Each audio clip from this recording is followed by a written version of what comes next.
quoi une église de réveil? En fait, une église de réveil, c'est quelqu'un qui s'assoit et qui pense que Dieu existe. Mais je n'ai pas besoin d'autres pratiques que Dieu lui seul.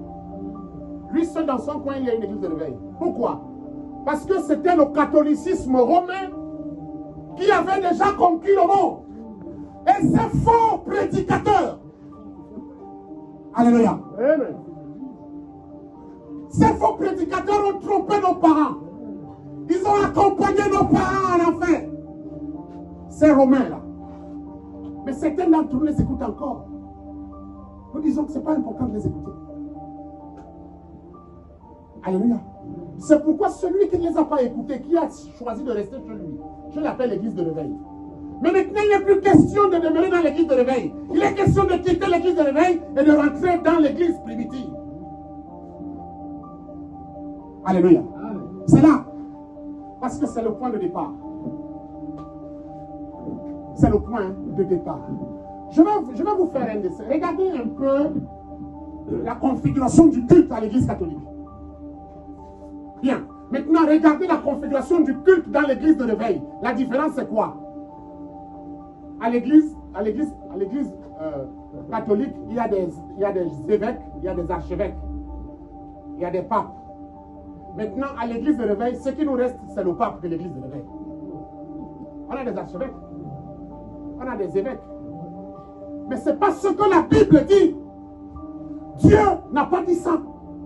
Dieu a dit que pour qu'il y ait un évêque, il faut que le conseil apostolique s'asseye et qu'on choisisse un ancien qu'on mettrait à Port-Gentil pour toutes les églises de Jésus-Christ à Port-Gentil. Donc dans un pays comme le Gabon, en réalité, il ne devait pas avoir des millions d'évêques comme on voit là. Il devait avoir un seul évêque. Pour tout le Gabon. C'est la preuve qu'il n'y a pas encore d'évêque. Donc pour nous, l'église catholique n'a pas d'évêque. C'est des menteurs. Et d'ailleurs, les Apocalypses chapitre 18 dénoncent la papauté comme étant le levier stratégique de la domination des puissances humaines.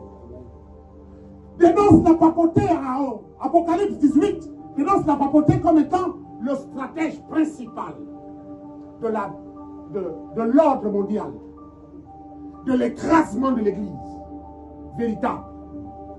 Mais seulement dans leur macabre programme, ils n'ont pas compris qu'il y a une pierre qui doit descendre d'en haut, sans le secours de quelqu'un qui écrasera toute la Babylone.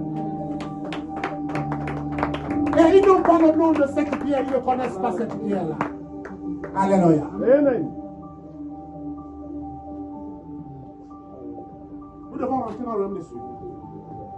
Que rien ne te trompe, papa. Que personne ne se séduise. Je vous ai dit que lorsque les apôtres ont commencé à nous donner des enseignements, ils ne s'appelaient pas, ils n'avaient pas la soutane de pasteur, ils n'avaient pas la soutane d'apôtre, ils n'avaient pas la soutane d'évêque, eux.